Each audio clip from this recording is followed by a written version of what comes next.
What's up, everybody? My name's Chance, and today we're diving into a Keruga control deck, and I gotta say, of all the Keruga decks I've played, this one feels super excellent, really. So I went ahead and did everyone a favor and laid the deck out sort of how the CMCs actually lay out, right? Because we all know with Keruga, we're only allowed to play, cards containing 3 CMC or more, and that's just how it goes. Now, the plus side of Keruga, whenever it enters the battlefield, for every card we have down that is 3 CMC or greater, we get to draw a card. So we can seriously have some big card draws off of this big old Dino Hippo. Not only that, but it's a 5-mana 5/4, so you're also getting this sort of solid body alongside that card draw, right? Now, diving into the bottom end of the deck, we got Mystical Dispute, which is going to allow you to counter target spells that only cost 1 mana if you're countering blue spells, which is why it's down here on 1. Obviously, sometimes it's going to be up here on 3, but for the sake of curving things out or whatever, Mystical Dispute. Next up, we have Lovestruck Beast, 1 mana for this 5/5 that creates a 1/1 on that 1 mana side, which can give you a early defender, which is a little hard sometimes with Keruga, of course. Now, I will say this deck has a little problem with speed, which is why I think I rated it like a 4, because obviously you only have 3 CMC. But Lovestruck Beast, the Brazen Borrowers, being able to cycle to neutralize to help find the Lovestruck Beast, the Brazen Borrowers, and Mystical Disputes really does help to sort of curve what would be a horrific early end to just kind of bad.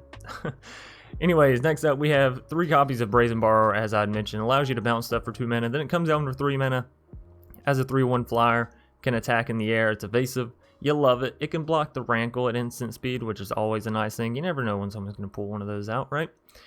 Next up, we have Neutralize, 2 copies. Again, you have Counter Magic in the 3-drop slot. You have Card Draw in the 2-drop slot. So it's kind of nice, again, to help curve out your deck. If you're not seeing what you want to see, then just cycle it away. No biggie. It's still instant speed. You can do it on your opponent's end step and have, mostly 0 drawback. Of course, if you're flooding out with land, I can't control that, right?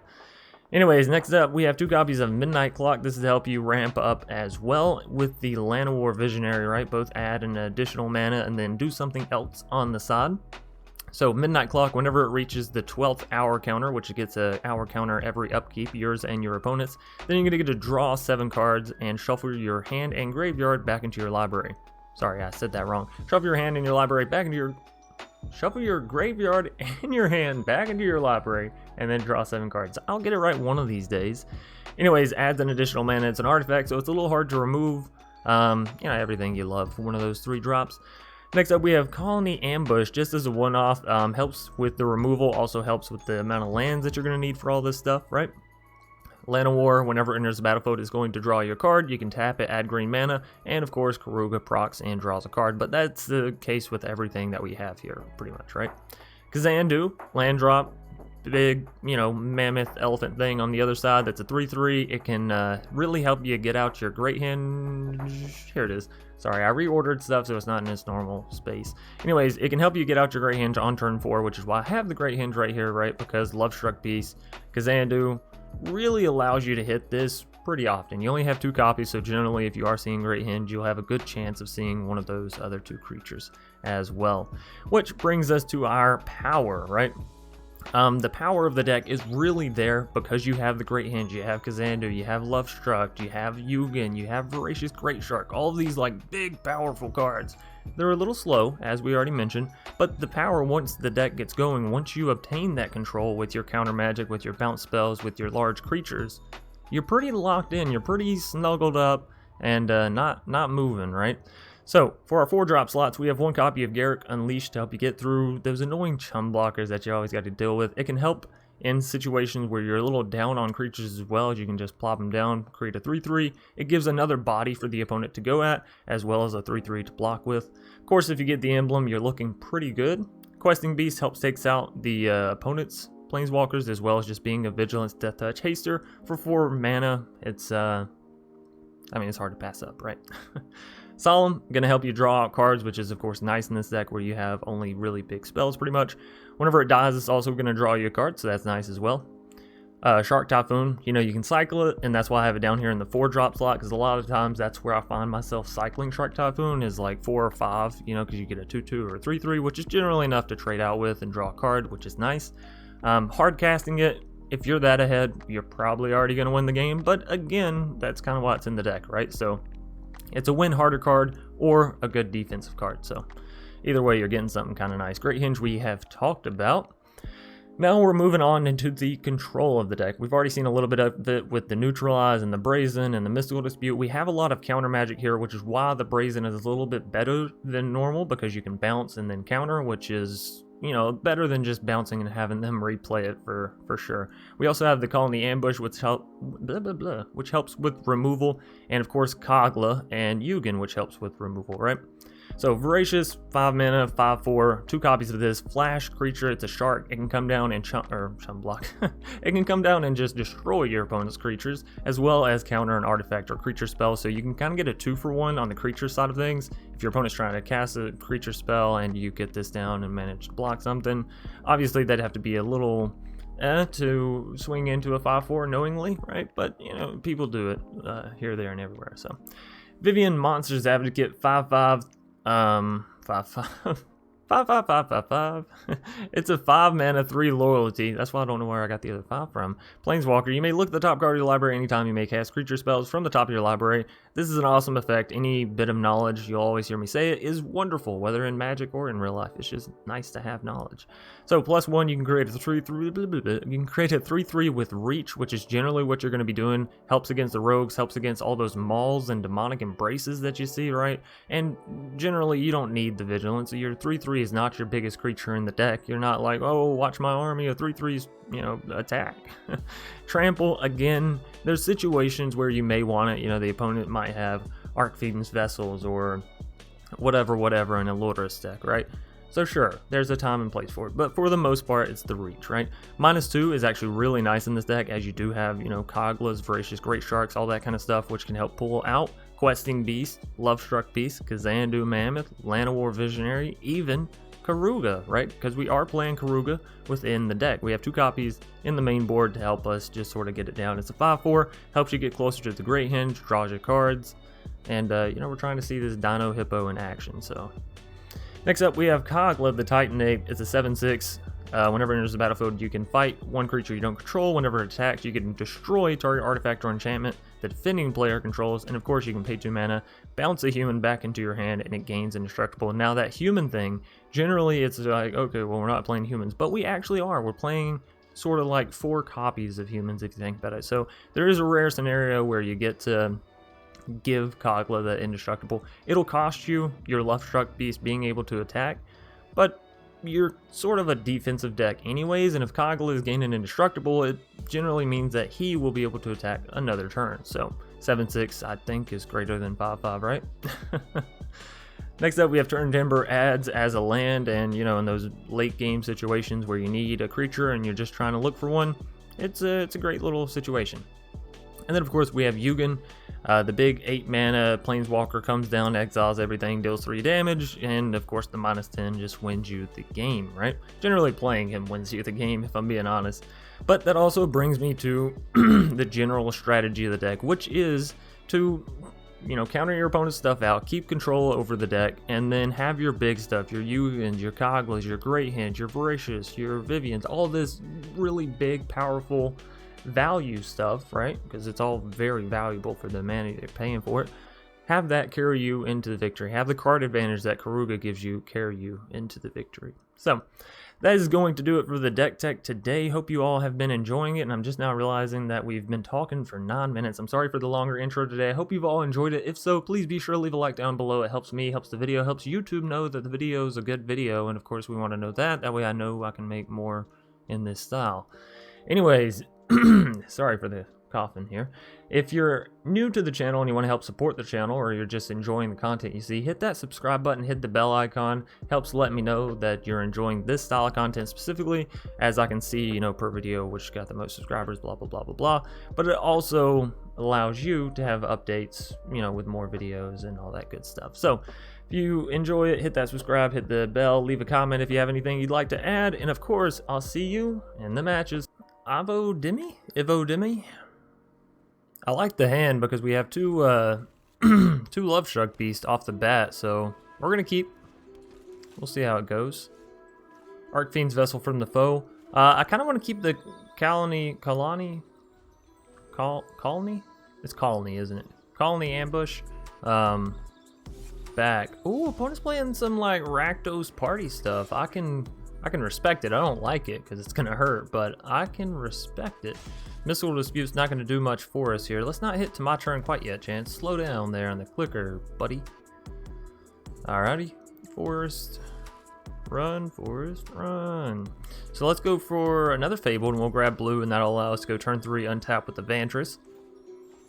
Here, we're just gonna play our Heart's Desire, the little 1/1 human that our big old Lovestruck needs to come down and protect, of course. Drawing the Yugen could be good for us late game, so, you know, I don't want to knock it till we get to try it, so to speak, right? Anyways, we'll probably block here, Arc Fiends to the 1/1. If they want to bring it back as a big old 5/5 flyer, well, you know, that's something for us to deal with later. But let's force them to have that, right? Let's not just make it easy for them. Besides, we're going to block with our Lovestruck Beast anyways. Another Arc Fiend's Vessel takes the field, which means they shouldn't have any bit of recursion. Okay, yeah, they're just flooding it out. That's fine. So we will go ahead and grab some blue mana here. Blue. Abba-dee-babba-da. Yeah, we can go ahead and play the green mana. It doesn't really matter in which order we do it. Let's go ahead and put down the Lovestruck Beast. I'll hope they don't have a Heartless Act or something along those lines. It's a little risky, but I'd rather have a 5/5 down than a 1/1, and that's essentially what we're choosing between here. Of course, next turn we can put down a 1/1 and the 5/5. That hurts. That hurts for sure. But I'm happy to see a party deck like partying, you know what I mean? Who am I to say don't have a good time? So, Questing Beast, another really strong creature. We need to get that Keruga out so we can start drawing some cards off these creatures. Of course, our creatures need to live in order for that to happen as well. On our next turn, we can either go Questing Beast or we could use some removal from the ambush.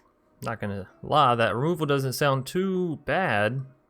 Could also just save mana for the Mystical Dispute. We'll have to see though. It'll depend on, you know, the state of the board. Come back to us. It's hard to... Ooh, I love that card so much, so I'm happy to see... Oh. I was going to say I'm happy to see what they do with it, but they did nothing. So we are still going to block with the 1/1. Again, I'm not too worried about the Lovestruck Beast swinging in, but dealing 3 damage instead of 4 is still rather nice. So... we have enough to do this on their turn and then have 2 mana left over. 2 mana is not enough for us to do anything. I almost want to put down a Questing Beast so we have another blocker on the board. Yeah, I think we got to go for the Questing Beast. They can't block it here, so again, we get to get in with some attacks, which is nice. If you want to win a game of Magic, generally you need a strategy, and our strategy is beatdown, so let's hope we don't see an Embercleave here. That would be bad for us. Malakir, really bad for us as well. We can still block out here, but they don't do it. They don't do it to us. I almost regret not playing this ambush down. We would have had access to 2 of those. I think we just move this over. No, because we don't have enough mana. Oh no. Alright, well let's swing in with the questing. Keep dealing that damage. We can always ambush at instant speed. So there is that. But I think we gotta keep counter magic available, you know? They're in top deck land. Oh no. They pushed it straight to attack. I'm just a little worried that it might be a cleave. Of course, if it were, I feel like they would like, oh yeah, push to attack and all attack. Okay, well. Here cometh the all attacketh. So 5, 3. They have lethal, but we can't pass the damage. We got to use this. Target creature you control fights target creature you don't control. We're losing something here. What are we losing is the question. I guess we'll lose you, Questing Beast. Well, makes more sense to lose the... Alright, I said Lovestruck, but it makes more sense to lose the Questing Beast. So we're living. Barely, but we're living. Alright, let's cycle this, because we already have, you know, counter magic available. Kogla. Keruga. Keruga does draw some cards. We're down to 2 life. We need something here. Come on, Keruga. Serve me up a nice platter. Brazen. Well, you know, we're still alive, so there's something to be said for that. I believe that we can achieve greatness if given the opportunity. So we do have enough mana here to go for a Brazen plus Mystical Dispute, and all that's at instant speed. So I think we're fine just keeping that the way it is. I want to swing in with Keruga, but I don't feel comfortable enough with our board state, so we're gonna leave the big dinosaur hippo back. If they try anything too hasty, we'll bounce them. I'll bounce you like a ball. Don't try me, Ivo. You know, like a bouncy ball. I guess I could really, you know, there's basketballs that bounce. There's football kind of bounce too. That's a hard no for me, personally. Sorry. I know you were real excited about that one, but yeah, can't let that happen. So we could bounce something here. They're just gonna replay it. So is it worth bouncing anything here? Wish I could bounce my own stuff. I guess not. I guess not. I really need another land. I hate that we had to use that ambush, but you know, when push come to shove. Do we push this Keruga over? I mean, we're pushing on a max hand size here. Getting down Questing Beast is additional blockage, but we're losing our ability to counter. I think we just leave things as is. You know, we're living on the edge, but we're doing fine. Who doesn't like a cliffside view? You know, you always see those houses perched up, and you're like, man, oh, you're stressing me. You know, like how do you live in that house? So I think I can bounce the robber here. They will simply replay it, right? They can't replay it now, so that's good. Yeah, that never happened. And pass to attackers. If they replay the robber, do I just mystical dispute it? Well, I guess I don't have to make that decision. Oh, Castle Vantress. That's really good for us, right? Because we can tap this for 6. I only have 1 left over, though. It's a little unfortunate. So I do want to get big old Kogla down. There's also something to be said for getting down the Brazen, but then we're only left with green mana, right?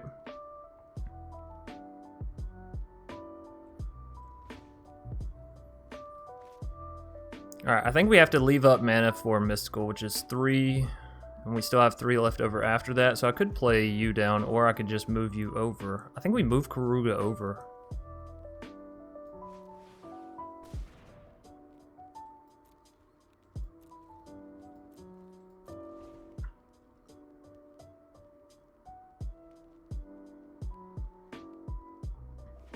Because if I can get Brazen down and play our other Keruga, we can at least draw 3 off that. So we'll resolve this. They'll pass 2 attacks. I think we just bounce the robber. Although, what if they have Cleave? Because they do have 4 mana, which means if they were to swing in with the other ones. But it wouldn't stop here, right? Cleave would have immediately pushed 2 attackers if that's all they had in hand. Because 4 mana is not enough. Oh fuck, but I didn't proc it in time. Oh no! Alright, well let's just bounce this guy then. Robber. They only hit a land. That's actually pretty good for us. Blocky, blocky. Or, do it like that. Alright, so we dealt with their creatures. We didn't have to deal with the little, whatever, Grotog. Bug catcher. Alrighty. Do we just Kogla and take out their Grotog? I still want to leave up mana for that. I guess we could go Midnight Clock. That does give us more mana for next turn. Leaves us Mystical Dispute available. And yeah, stay on defense. We only have 2 life, so we're being very cautious because you never know when they could just pull out like destruction of one creature, your other creature's tapped. Oh no. Right? And we don't have the Brazens to bounce anymore, so we're pretty much relying on our defenses plus our counter magic. Rankle feels like a hard counter, but we also have the Brazens to block it, so I'm gonna let it land because they only have red mana thereafter. Pass 2 attacks. Brazen. Putting it all in you, Brazen. Don't let me down. Oh, thank goodness. It's a little risky because if they did have removal, Bone Crush, or anything like that, you know, we were certainly going to pay. We do have a Yugen now available, but that again doesn't gain us any life, so you got to be a little cautious about that. We can do Kogla now and still have 3 mana for Mystical, and I think we shall. Resolve. And I think we got this game from here. I'm feeling pretty comfy, so I'm going to actually swing in with the Keruga now and start docking them their pay, huh? Anyways, Ivo, what do you got for me? I gotta say, we certainly did turn this one around. We're down on 2 life, and you know, we were not feeling too shabby actually. So back to my turn. I'm gonna leave the counter magic up again. You never know when they're gonna hit you. So we can deal 12, and Yugen is lethal. Let's see, we're not proccing any instances from them, so I think we drop Yugen and we win this. Could have also dropped questing, saved mana for counter magic, but what a better way to go out than, you know, just do that. Anyways, what an excellent game 1. It was exciting, it was fun. I know I don't get too excitable, but it was still a fun one. Naive? I mean, kind of looks like it says naive. I don't know. We will go first because this seems like a pretty good hand. We have the Solemns to draw more land out. We have the Kazandu and Lovestruck to sort of have some early creature defense and offense, right? I think we will go ahead and play this and get the 1/1 down for Lovestruck. We can play Temple turn 2. We're not losing out on anything. We can play Castle turn 3, get down the Lovestruck. If we need to play Kazandu to get down the Solemns, you know, we'll see. We'll see how that plays out. Fabled Passage. Oh, so good. So good. All right. Well, I'm not going to lie. We're having some pretty good draws. I don't know if it's just because the deck is just loaded with really good stuff, or we're just having good draws. You know, sometimes it goes one way or sometimes it goes the other. Anyways, we'll get in with the 1/1, then we'll play the Lovestruck down as per the usual.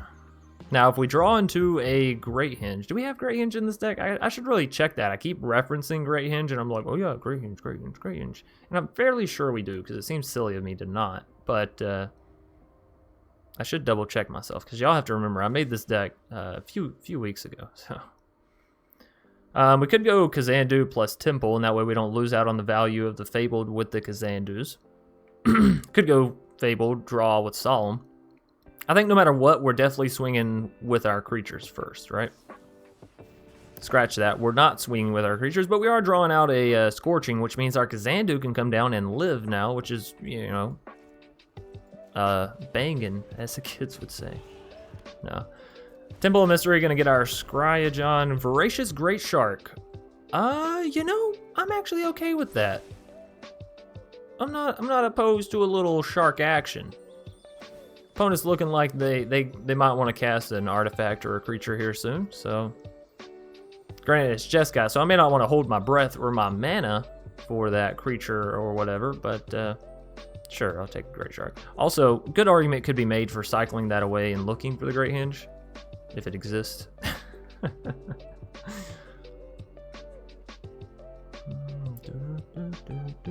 They gonna shatter my skies?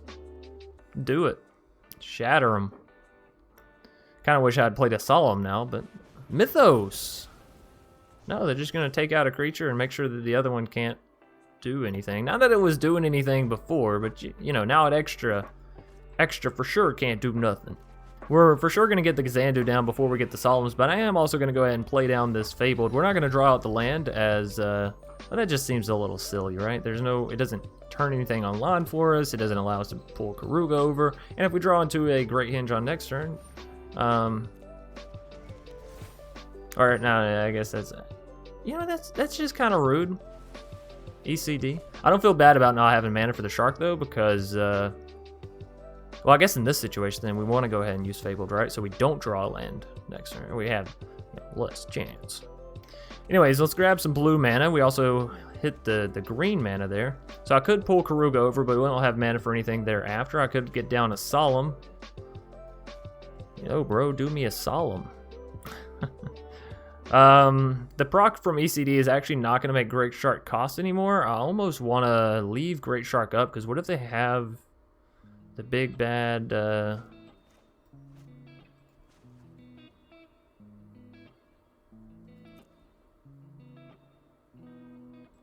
Yeah, let's play Solemn. I know what I said. Listen to what I'm saying. All right, so Elspeth goes off.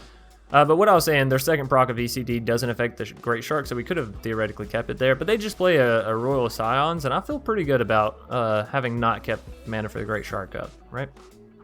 Feel pretty good. So how much health does this thing have? 6? That's a lot. Not gonna lie, that's a lot.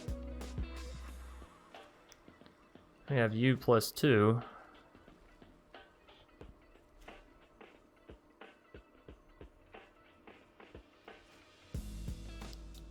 You're gonna be bringing back a Narset, huh? Let's get down another Solemn and pull Keruga over. If we can, of course. They're showing mana for counter magic as well, so we do the Solemn play first, that way they don't know that we don't have counter magic, right? A little confusing, but you know what I'm saying. We'll pull that over in a minute. Do we go for face? Nah, I kind of want to take out the Scions here. And now we'll pull Keruga over. So if Keruga can hit, that is draw 3, get a 5/4 down for 5 mana, which is certainly not bad value. Narset came back as the prophecy had foretold. But now we can play Vivien down without the extra cost, so I don't feel nearly as bad playing her down, right? We could also play Vivien down -2, play Keruga, something along those lines. Not necessarily yet, but in, you know, future turns. Can Narset hit target creature or planeswalker? That's what I was afraid of. So Narset on their side can take out our Vivien, which is just not something you want to see. So we're going to have to try to rush her down. How much does that cost? It costs them -2. So even if we swing in with both Solemns, the Angels will stop us. Oh, a Yugen is really good. So what we do here is swing in with the Solemns, play Yugen, exile everything, right? Or do we? No. We would exile everything, then swing in with the Solemns, right? Because Solemns live through Yugen. Let's not be silly. So how high do we need to hit? Just 4? Just a little teeny tiny 4 for? Alrighty. That seems like an easy peasy lemon squeezy kind of thing. You know the nice thing about Yugen for us, since it leaves the Solemns and it is above 3 CMC, our Keruga can still come down and draw 3 cards for us, which is just dandy. Also, we have 5, 8. Oh, that is a nice, sorta. Actually, that was. You know, I'm not gonna lie. Actually, wasn't nice. So let's hit this. I'm hoping they don't concede, but yeah. Oh, we can't use that for that. All right, well, let's just throw down the Lovestruck. I don't really care if you can attack or not, because I want to use Keruga. Oh, we could have done it. I'll be damned. That's all right. You live and you learn. Then another castle, swing all in. So our hand is almost fully restocked. We're at 5 cards, right? Full hand is 7. So opponent's top decking, check. We have a Yugen on the board. That's good. It's pretty well defended, I'd say. And yeah, we got great stuff in hand as well. I should probably start leaving mana up for this Great Shark, given we have the mana to leave the mana, if that makes sense. Good game. Oh man, Keruga Control taking it to the dome, or the house. We're taking it somewhere. SDM. We get to go first, but this hand's a little scary. I think we got to take a mulligan on it. That's so much better. So I kind of want to voice crack. I kind of want to put the Garruk back, because aside from that, we have all pretty good stuff. Granted, we don't have double blue for the Brazen, and we definitely have 4 to hit the Garruk. Maybe I put the Brazen back. Like honestly, Garruk can give us creatures. Yeah, I don't see any reason why not. And I'm very tempted to go ahead and play Turntimber down here, but I think we'll just lead out with the Castle Vantress. It's blue mana, it's going to enter tapped because we don't have an island, and there's no way to guarantee that we hit an island, so let's just go ahead and get it down. The opponent's probably, well, maybe thinking that we're playing rogues. We are playing Keruga, so that might throw them off a little bit. You know what? There's blue mana. There was no reason to throw away the Brazen anyways. Do I want to go for the Kazandu rush or for the Llanowar rush? I think Kazandu is definitely better. So I kind of want to play the Turntimber here. Because I don't want to bolt it next turn, right? Especially if they're playing Boros. Yeah, let's just throw it down tapped. It'll be alright. This way we can go Kazandu. It's sort of a more sturdy creature. Can't get bone crushed. Seasoned Hollowblade. That card still gets through the Kazandu, which isn't fantastic for us, but it's alright. Things will work themselves out, I'm sure, right? Seasoned should swing in here. We'll let that 3 damage rod. I'm just curious as to what else they may be playing. Is it Winota? Is it Equipment? Is it, you know, Warriors? Of course, Warriors and Winotas, they sort of go hand in hand, but sometimes, you know, they don't have the Winota, so it's just Boros Warriors, so. Humans? Boros Humans? Doubtful, because I mean, Kudro is a big thing. It's Warriors. It is Boros Warriors. Alright, now we may use a Llanowar Visionary to block it against the Seasoned Hollowblade. It draws us a card, and if it discards their card, you know, negates 4 damage. I feel like that's kind of value. Could also go for a Garruk here. I'm not going to go for the Fabled, because we never know if we hit Great Henge. Like, that's just really awesome for us. So, play Island. Could also bump Keruga over, but I really like the idea of Llanowar. Again, if we go Garruk Unleashed, we put down a 3/3. We can only block one of their things. If I go for the Llanowar, we can potentially block both creatures of theirs here. If I'm willing to give up Kazandu. We could also just swing in with Kazandu, sort of level the playing field. They would hit us down to 13 on the next turn, though. Right? If I swing in here, it puts them to 15. We can block Season with Llanowar. But if I do block Season with Llanowar, we're giving up a 6 mana spot, which is 3, move Keruga over, still have 3 mana left over. Not really enough to do anything right now, but we never know when we could draw into a Lovestruck. I think we play defensive here. Keruga is, what, 5 mana to get down? 3 mana to move, 5 mana to get down. Castle gives us 6. Cost 5.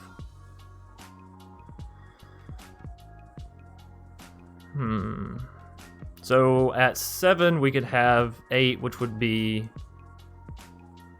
Keruga move over and Castle, or no? Because the 3. That's a little scary. Too bad we have Garruk and not Vivien, because Vivien gives us those reach creatures, so we could still block against the Season. But with Garruk, it's like, looking for something. That Brazen we tossed away was really terrible, actually. Oh, and that would have been fantastic in that position as well. That's alright.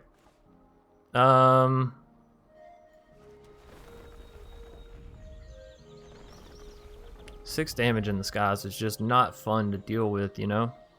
I almost want to leave up mana for Voracious to counter whatever else they may have. Also, we get down to Flash creature. If I swing it with Kazandu, they more than likely block with Fireblade, then take out my Llanowar, which is super unfortunate for us. So if I was to move this over, we still only have 3 mana.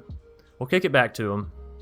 We need something big here, though. I mean, even a Brazen would be nice to bounce the Season. But yeah, well, we're in a tough spot here. This is a problem with Keruga. You got a lot of really big spells, but if the opponent gets a lot of really good, really small spells, it's hard. So we have to counter this core because it'll give the Season double strike, which is enough for lethal. So gotta show our hand here, so to speak. Not literally show our hand, just show our play, right?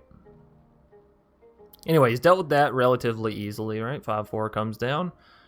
We could still be taking 6 damage to the face, and there's just slim to not that we can do about that. So if I block with a creature other than Llanowar, Llanowar gets taken out. But if I block with Llanowar, then that 2 damage goes to our face. But does that 2 damage going to our face matter? I mean, if they have Bone Crusher, then it doesn't matter either which way that 2 damage is going to our face, right? So we might as well. They could also take out the Great Shark here. I suppose that's a thing. Yeah, they're sending it to the face anyway, so they could have Bone Crusher. Shock. Bone Crusher, that's a GG. SDM, you got me.